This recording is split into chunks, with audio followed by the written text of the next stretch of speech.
Welcome back, folks. This is Tommy, Help with Gadgets, and I've got another review to do today. This one's going to be a little bit different than a lot of the ones that I do in some ways. This knife is a little bit different in a lot of aspects. This is the Eric Luther Designs Warnaught, and it is a beast of a knife. Actually met Eric at Blade Show last year, and enjoyed getting a chance to look at some of his designs.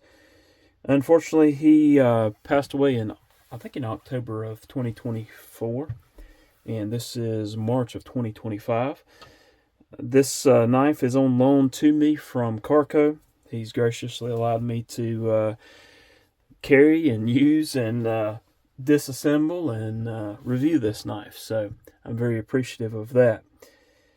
From what I understand, this may be one of the last Warnaughts that Eric made, and so let's go ahead and get into it, because it is an interesting knife.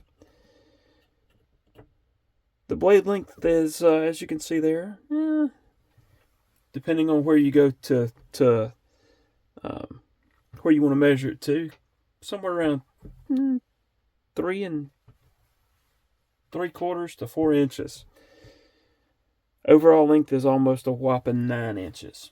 All right, so it is it's a beefy blade, and you're looking at 1 3/4 or thereabouts on the thickness of that blade, or the height of that blade, not the thickness, the height. Let's go ahead and take a look at the weight, and I think this is going to be I've measured it before and I don't remember what it was, but you're looking at about 9.4 ounces for the weight. This is a big knife. I could I've got some knives. I usually show some different knives that kind of compare this, or the knife that I'm reviewing, against. I don't know if it's necessary to even do this. This is the largest knife that I currently have, and you can tell from the length it's about the size, but from the real estate that it takes up in pocket, there's the thickness, and there's the thickness there. Here's the profile for the height, and then it's a huge knife. I can lay other knives down here. In fact, I'll go ahead and lay the Kaiser Cyber blade, and you can tell that the size there. Let's go ahead. I'll do a few. QSP Penguin. I mean, it's going to dwarf anything that I throw down there. Demko Shark Cub, and even the Kaiser Militao.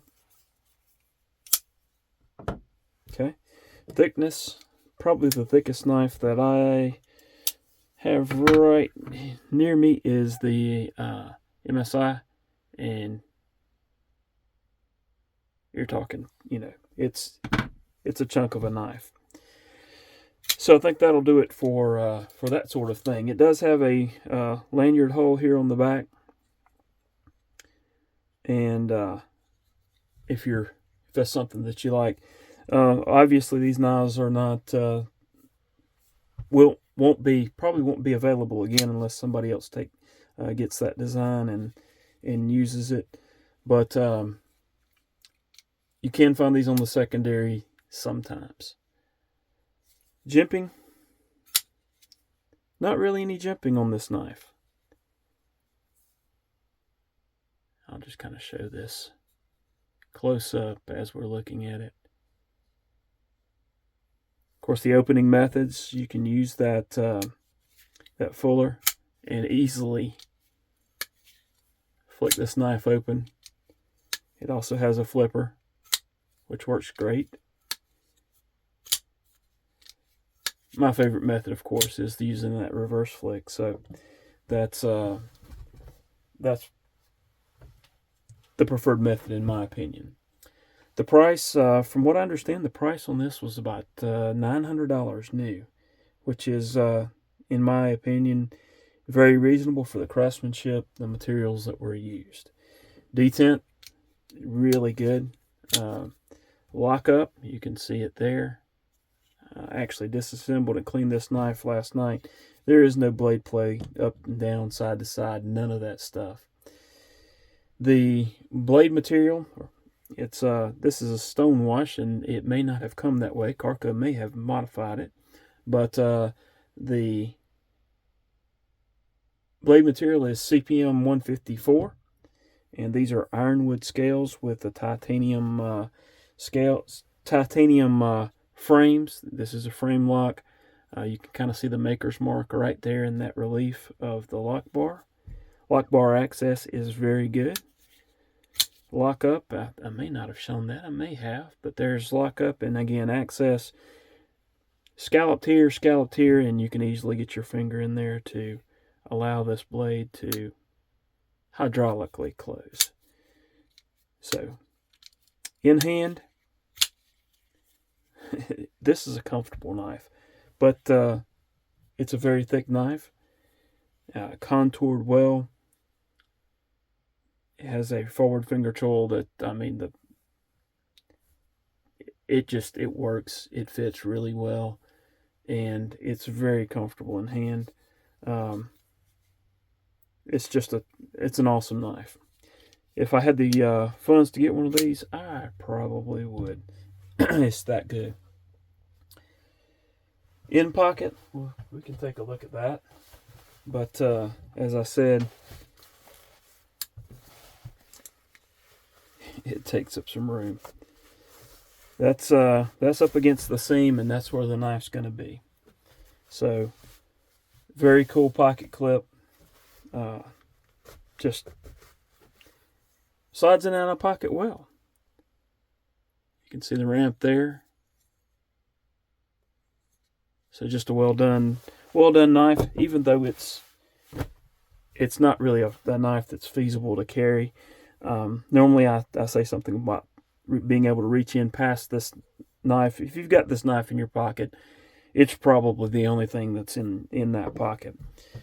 So even though it's just probably an unreasonable EDC knife, I still think this is an awesome knife. There's some knives that are like that. Knives that you may not carry on a regular basis. But this knife, Karco is carried and used. You can tell from just the way it is. I mean, there's character in this. There are character marks on this knife. So, really cool pivot there. The ironwood inlays.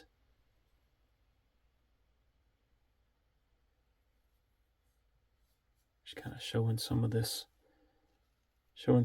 off. The very thick stock on the blade material. Those fullers work very well for opening. So there you have it. Not really a feasible everyday carry knife, but I wouldn't mind having one. So there you have it. Hope you've enjoyed this a little bit different review. Hope you have a wonderful rest of your day. Please hit the like button, subscribe if you haven't done so. Hope to see y'all again soon, and thanks for watching.